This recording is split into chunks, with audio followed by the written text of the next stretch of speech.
guys, it's Dave back with another video. Today I want to talk to you a little bit about the latest news around the sale of United Launch Alliance, why this is important for the space industry, and why, if the latest gossip is true, I think it's actually bad news for most of the space industry in general. Perhaps good news for Rocket Lab, but bad news overall for the industry. Before I get into all that, though, I do just want to acknowledge the exciting Starship launch we saw just the other day. It was pretty exciting to watch such a massive launch vehicle, the hot staging being successful.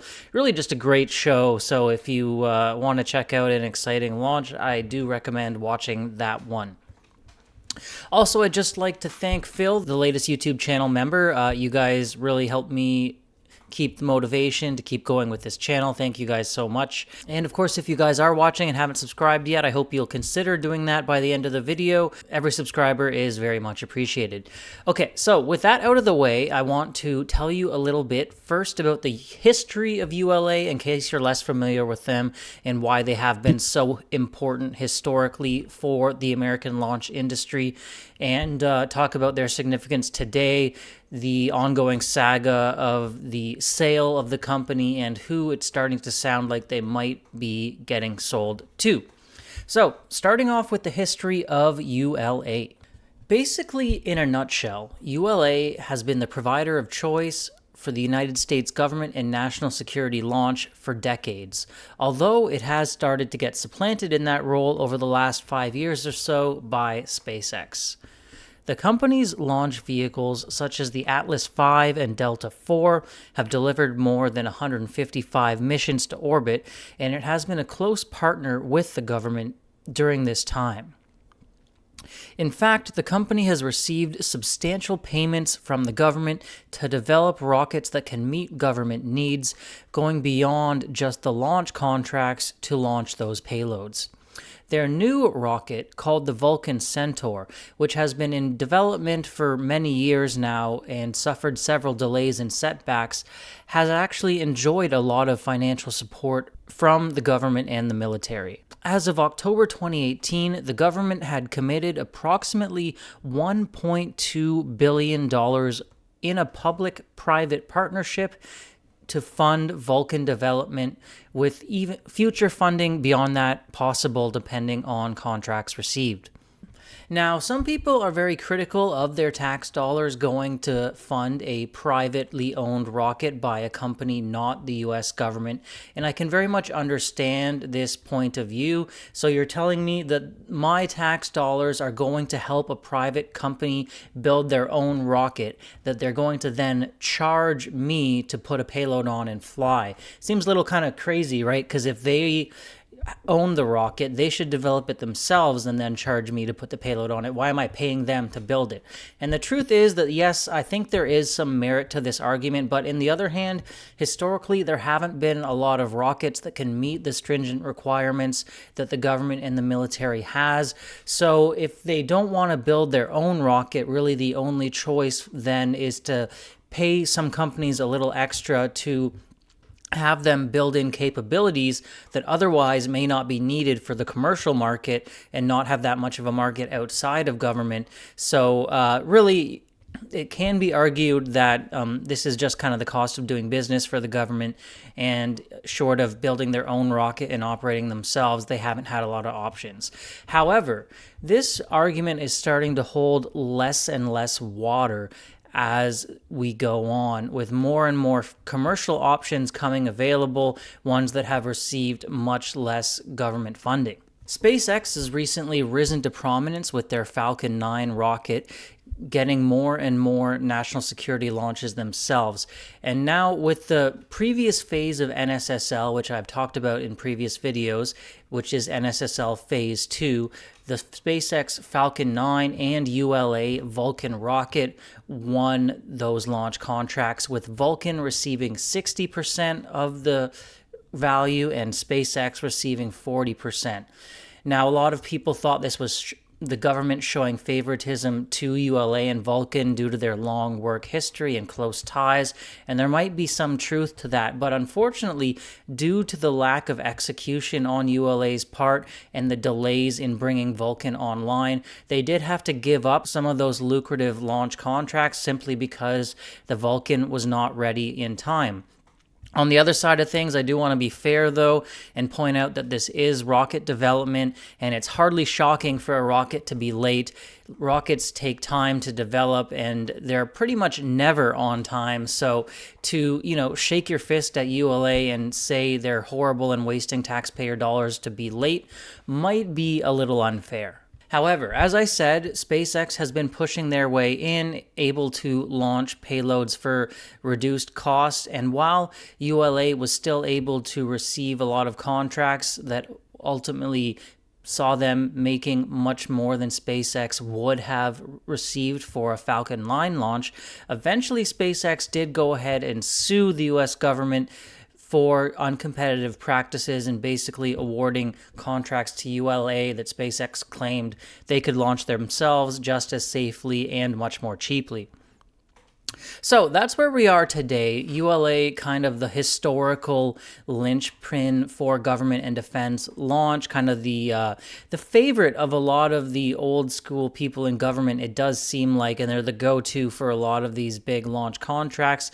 They have won a substantial number of launches in the phase 3 of the NSSL program, which is coming up. Vulcan, though it has been delayed several times, is now getting very close to coming online. And it is going to be an important rocket because you can't just have the entire launch industry relying only on the Falcon 9. It doesn't really make sense. And if Falcon 9, God forbid, did have some failure and it took, say, even a year to investigate the anomaly and get back to action, the entire space industry in the Western world would grind to a halt outside of Rocket Lab's small Electron launcher, which cannot handle those large payloads that make up the bulk of the space industry manifest. So, Vulcan looking to be an important rocket right now, at least, to provide competition and provide optionality versus the Falcon 9 before Starship and some of these other new age launchers like New Glenn do come online. And it also has some very valuable, very important contracts, not only on the government side that I talked about, but they've also received a massive launch deal from Amazon to launch their new Kuiper satellite constellation. Now, Amazon obviously partially owned by founder Jeff Bezos, who wants nothing to do with SpaceX, kind of has a bit of a feud with Elon Musk, and pretty much refuses to launch on the Falcon 9 as far as most industry watchers can tell. So they've gone ahead and awarded launch contracts to basically anyone not SpaceX who has a medium or heavy lift launch vehicle. And right now, that is no one, actually, except the Falcon 9. But very soon, Vulcan is supposed to be coming online. Ariane 6 is supposed to be coming online in the more distant future. Now, that's a whole nother story that has all sorts of issues and delays. Completely expendable European rocket. And I don't consider it to be a big competitor on the commercial scene. And then the third rocket that Amazon awarded launch contracts to is Blue Origin's New Glenn. Obviously, Blue Origin being Jeff Bezos' company as well, and New Glenn also being delayed several times. So what you have now with Amazon is massive launch contracts given out to 3 rockets which are not yet ready, and Vulcan is one of those, and it will be very much relied upon, and they really do need it to get launching quickly. Okay, so now that brings us to where ULA is today in terms of the state of ULA. And now in the background, it sounds like ULA has been growing more and more eager to basically sell to another company.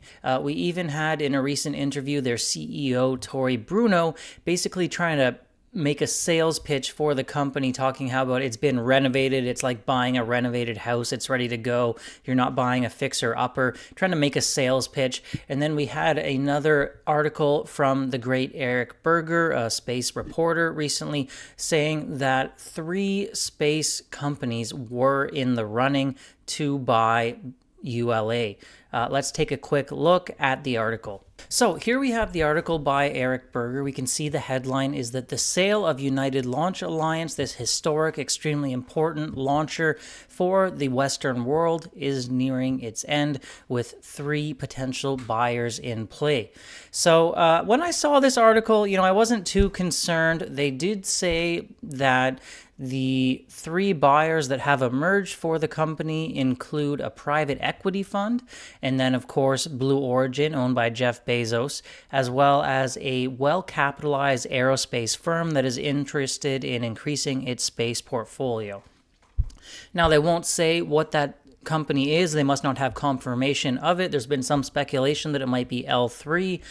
There's not that many aerospace companies out there that are the size to be able to buy a company the size of ULA. It's probably worth over $5 billion. So if you take a look at the list of the largest aerospace firms, it's probably one of those top 10, especially one of the ones that, might be a little bit more interested in the space side of things as opposed to the airplane side of things. But there's no way to know for sure, and speculating about that company is not really the point of today's video. And then, of course, private equity. It's happened before where, private equity group takes a company over, tries to right the ship, and they do eventually want a return on their investment, often by bringing it public. And, once they have things running smoothly, exiting their investment. But the third option, Blue Origin, is one that has me concerned for a lot of reasons. Now, on the face of it, I do admit that it might make sense for some reasons, like the 2 rockets sharing the same engine. ULA did agree to buy their BE-4 engines from Blue Origin, so there is some common parts and stuff like that going on between the 2, but for a lot of reasons over the long term, I feel like this doesn't make a lot of sense. It's bad for competition, bad for the launch industry, and really just reduces the diversity of launchers at a point in time when we already do not have enough competition in the launch industry. Couple other tweets that I did find interesting from somewhat reputable sources. We have Joe Tegmeyer here talking about the article from Eric Berger and saying that from what he's heard from friends in the business, whoever buys ULA will have continuing challenges with the structure, culture, and new hardware of ULA to make it competitive and profitable, while they are getting less and less government funding going forward. So a lot of concerns about ULA being slow, having that old school mentality, and, not really going after reusability to the extent they need to. Now we have another tweet here, and this is the one that really had me a little bit alarmed, although this is unconfirmed and we don't really know how reliable of a source it is.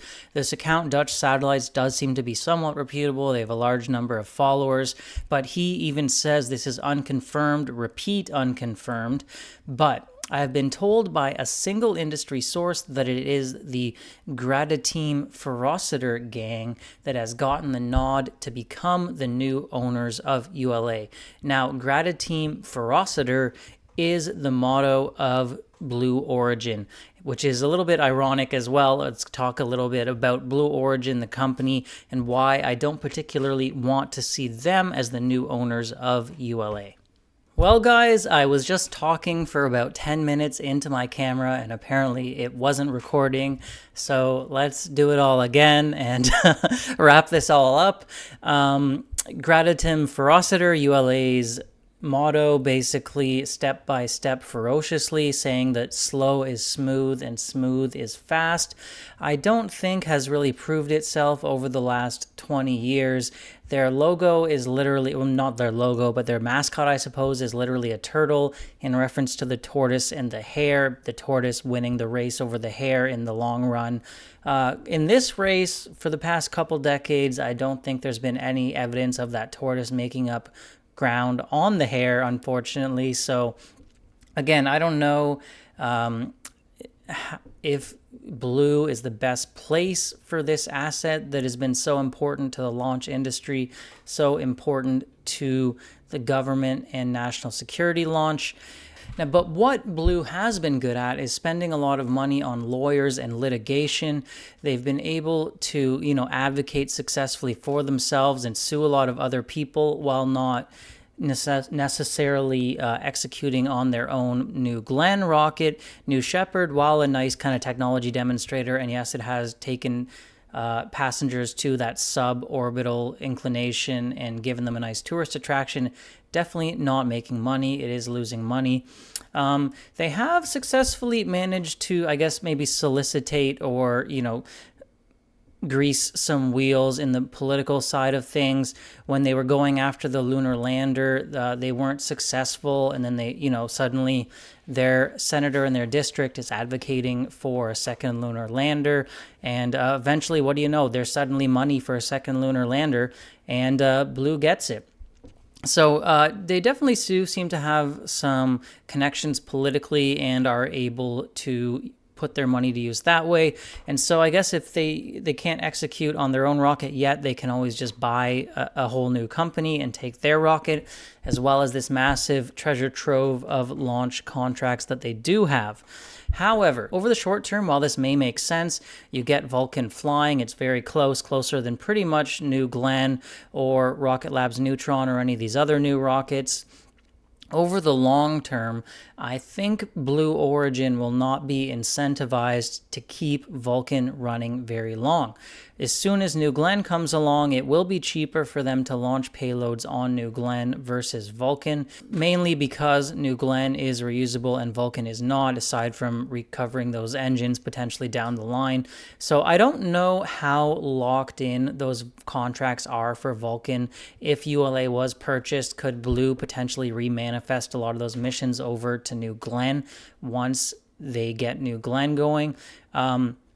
But if they could, and in that scenario, that's one more competitor down in an industry that already doesn't have enough rockets launching, enough competition, and it makes the industry in a very difficult place. In terms of the government and the NSSL program, once again, so we have ULA and SpaceX's Falcon 9 in that lane 2 of Phase 3. And there was only supposed to be 2 rockets, and then a little while later, after Blue Origin didn't get it with their New Glenn, suddenly the powers that be decided there should be a 3rd rocket in there. And don't you know, of course, New Glenn is the one that fits the bill and gets in. So I don't know if that was them lobbying as well, and political connections and money and all the rest. But anyway, they get in there. So now there's 3 rockets in Phase 3. Once again, 2 of those rockets are now owned by the same company. That's not really competition. It's down to just Blue and SpaceX. And again, they're probably not incentivized to keep Vulcan operating if they can do a launch cheaper for New Glenn. So Vulcan, this rocket that has had over $1 billion of public money put into it, looks to be in a pretty tough situation not too far from now if this does happen. When you think about Amazon's Kuiper constellation, the other big contract that Vulcan has received, it's basically outside of Starlink, the most important constellation in the world. It's very important to the whole space industry. Obviously, Starlink has been very successful. It needs competition too. We don't want a monopoly for anything, whether it's a rocket, whether it's a internet constellation. Competition is always good. It will push both companies to improve and innovate and keep their prices low. So we do want competition for Starlink. We want Amazon's Kuiper to be successful. They will bring in a ton of business for the entire space industry. So what they did do is they divided up their launches between 3 providers, trying to make sure they did have diversity while also not launching with SpaceX, because we know Jeff Bezos hates Elon and SpaceX. So they went with Vulcan, they went with Blue Origin's New Glenn, and they went with the Ariane 6. Now, Ariane 6, very much delayed. It's looking to be very expensive. It's not reusable. I don't see it being very competitive on the commercial markets when they do get launching. While it may launch those contracts they've already received, I don't see it as a huge commercial player down the line. Yes, it'll be Europe's launcher, but I don't see it launching a lot of American company payloads. So then you have Vulcan and New Glenn. once again, now they're owned by the same company, so they're not really competing against each other. And I wouldn't be surprised if Blue Origin tries to remanifest as many of those Vulcan launches as possible over to their reusable option, their heavier vehicle, the New Glenn. So that once again leaves Vulcan in a rough spot, and potentially who knows how long it continues launching those Kuiper constellations. Now, the silver lining to this is I think this is where Neutron could come in and be a solid second option. They won't be ready as soon as, say, a Vulcan will. But if you do have Vulcan and New Glenn both being owned by Blue Origin, I think Neutron is the next best option when it comes online to launch those Amazon Kuiper constellation satellites, which is something I really do hope will happen in the future, and I think Neutron would be a great option. By the way, I know, guys, all this is wild speculation, and sometimes it's just fun to rant and speculate, so yes, you don't have to tell me, like, maybe jumping to conclusions a little bit here, who knows what'll happen over the long term, but what I do think is if this deal does go through, Blue Origin becomes the new owner of ULA. I don't think they're necessarily the best owner for that asset. I don't think they will have an incentive to keep Vulcan operating as long as if it was owned by a private entity like an L3 Harris or Sierra Space if they were big enough to acquire it. So yeah, I think it's bad for the space industry. It reduces competition. You go from two separate launch companies down to one launch company, and it makes things very difficult out there, although potentially that does open up a little bit more opportunity for Neutron, with one more rocket, having a little bit more trouble, perhaps. So let me know what you think about all this. Are you happy if Blue Origin does become the new owner of ULA? Do you think with some of that Bezos money, they can really get back at it and outcompete SpaceX? It'll be interesting to see what happens. It's definitely an exciting saga that continues to unfold. I'm still hoping for a third-party company to continue operating it and using it to compete with the likes of New Glenn, SpaceX, and Rocket Lab, but it's starting to sound less and less likely. Thank you guys so much for watching. If you haven't subscribed and you enjoyed me ranting about rockets and space, I hope you'll consider subscribing. Every subscriber helps out with the channel so much. I hope you guys have a great day and a great rest of the week. I'll see you in the next video. Bye for now.